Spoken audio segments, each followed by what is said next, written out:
I'll fight for.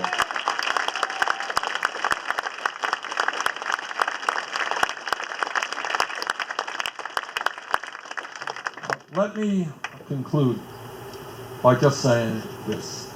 We are the wealthiest country in the history of the world. We are a smart people. We are a determined people. And nobody can tell me with a straight face that in America we cannot guarantee health care to all people as every other major country is doing. Don't tell me that we cannot provide paid family and medical leave as every other country is doing. Don't tell me that we can't create a process by which all of our young people who have the ability can get a college education. Don't tell me that we have to have the highest rate of childhood poverty of any major country and more income and wealth inequality than any other country. And don't tell me that the United States cannot lead the world in transforming our energy system and combating climate change. And don't tell me that we cannot reinvigorate American democracy by ending this corrupt campaign finance system that we have. We can do that.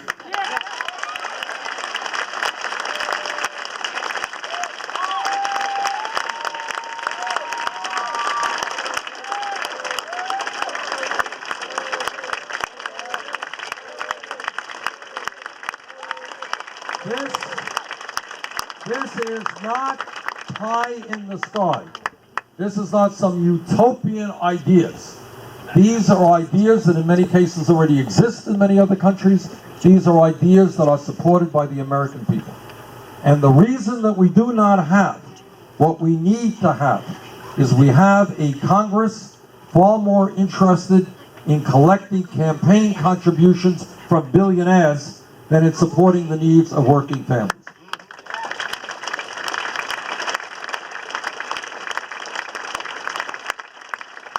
What this campaign is about is transforming that. It is creating a vibrant democracy where the voices of the people, the pain of the people, will be heard in Washington. Thank you all very much.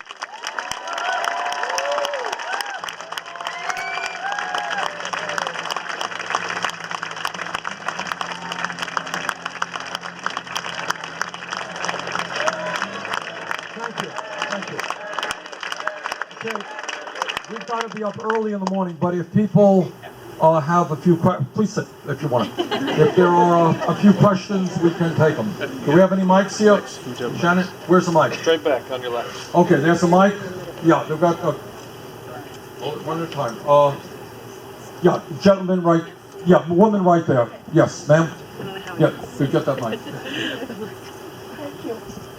One thing I want to appreciate of you is my concern of a diminishing middle class. But I have a concern. I know your age is 74. I'm not being insulting, I'm older than you. If you are elected as a president, you'll be 75 when you're in office. 4 years later, you'll be 79. A critical issue to me, because of that, is who you would select as a running mate, who you would want to be your vice president. Well, thank you. Let me just, and thank you for the question. This is wood here or something, I don't know what it is. But I'm knocking on it. And I am very lucky. When I was a kid, I was a long distance runner, a pretty good miler and cross-country runner. And I've been blessed with a lot of endurance, and thank God I am in good health. So your point is well taken. Now, I have to win the Democratic nomination before I start worrying about that. But this is what I will promise you. My vice presidential nominee will be somebody who has a history of standing up for working families. Rest assured, that person will not be coming from Wall Street or from corporate America. It will be somebody who will stand with me in fighting for the middle class.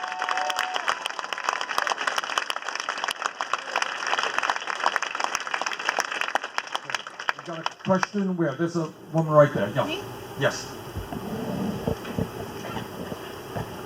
Okay,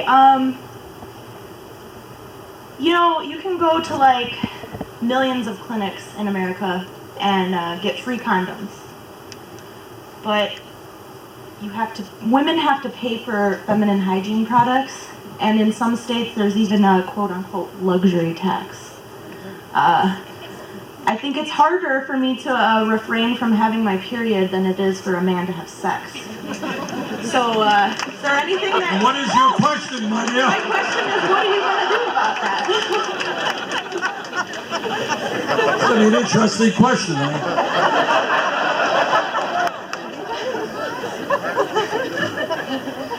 Did you have, well, your point is, look, I believe, there have been attacks not only against the woman's right to choose, but literally a woman's right to get contraception. And that is just, to me, totally crazy. So count me in, as somebody who has a 100% pro-choice voting record. I will do everything in my power to make sure that you have the right to control your own body, to get the contraceptives that you need at an affordable price. Where's the mic? Where's our mic guy? All right, mic guy, what do we got? All right, woman right there. Bernie, I've been following you for months, and I just really appreciate everything you say. And I've listened to many of your issues, but I'm just kind of wondering, what about your farm policy issues? What are your beliefs? What are your beliefs on that? Good, excellent question. The question is, what are my beliefs on foreign policy? Thank you for asking. I farm. Farm or foreign? F-A-R-M. All right.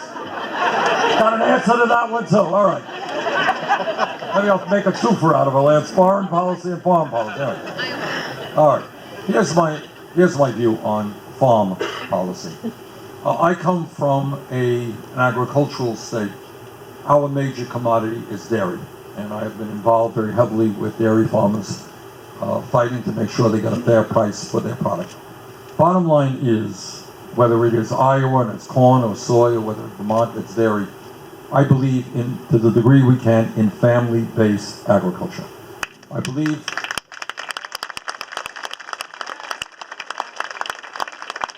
I am not a great fan and will be vigorously opposed to federal subsidies for corporate factory farming.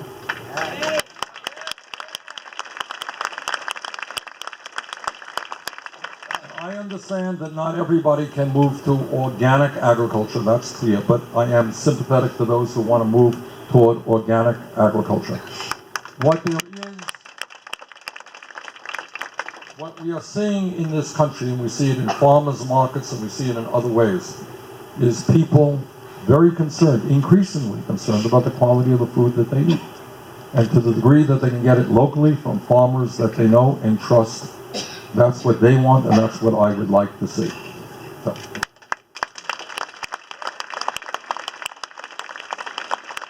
Now I'll answer. Got a lot of people. Excuse me. We got a lot of people with questions there. Where's the mic there? Okay, we got a gentleman over there. Senator, what about the question about farm? My name is Terry Capel. I'm here with a group of 8 people from Woodstock, Illinois, canvassing for you this weekend. Thank you very much. We're going to bring more people next weekend. As you may know, Woodstock, Illinois, the old jail there was the place that Eugene Debs was imprisoned in 1895. I understand he was an inspiration for you.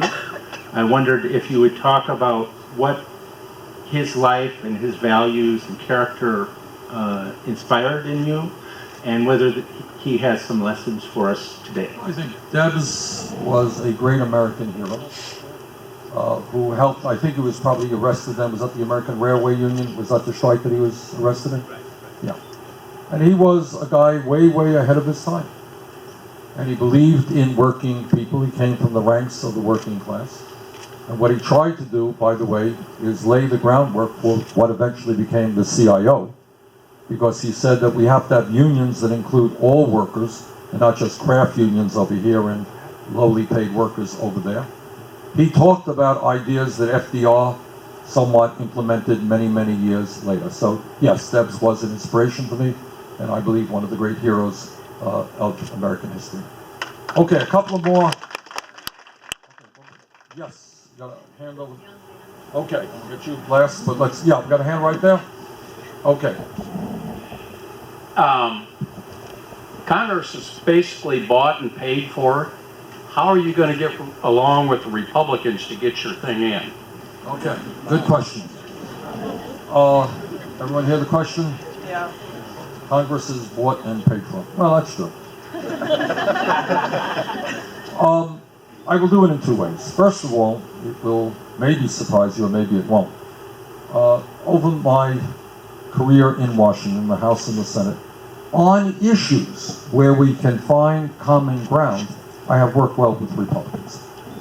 2 years ago, in probably the major piece of legislation passed in a very dysfunctional Congress, as chairman of the Senate Veterans Committee, I worked with people like John McCain, and over in the House with Jeff Millett to pass the most comprehensive and significant veterans health care legislation passed in a very, very long time. So number one, I can work with Republicans if there is common ground. But second of all, and more importantly, and this is what I mean by a political revolution, if the American people become activated, if the American people are prepared to stand up and say, yes, we're going to raise the minimum wage, yes, we're going to have paid family and medical leave, yes, we're going to make public colleges and universities tuition free, etc., etc. And if people become activated, you know what? The Republicans will listen. And you know why the Republicans will listen? Because if they don't, they're going to join the ranks of the unemployed.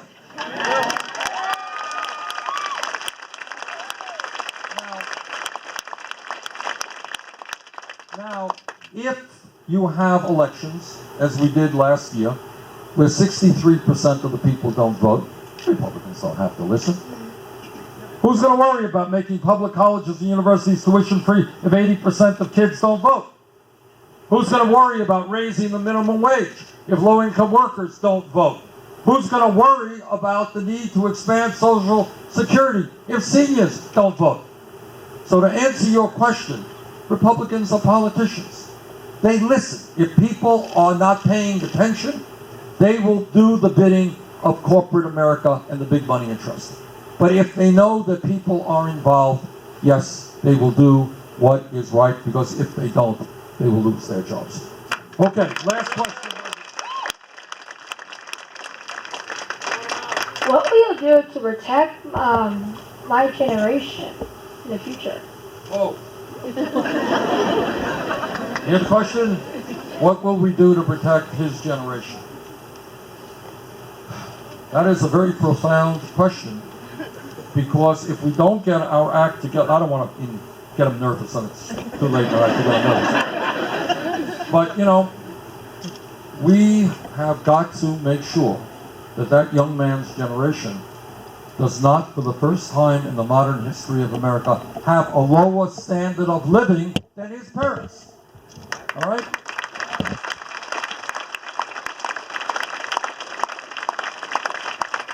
How does it happen that with all the new technology and worker productivity, wages for working families are going down, and if we don't get our act together, he will have a lower standard of living than his parents? So what we're going to fight for you is to make sure the planet that you're living in is habitable and healthy, that you and your family have health care as a right, and that when you grow up, after you do well in school, right, make sure you go to college, and we're going to make sure you have a good job. Thank you all very much.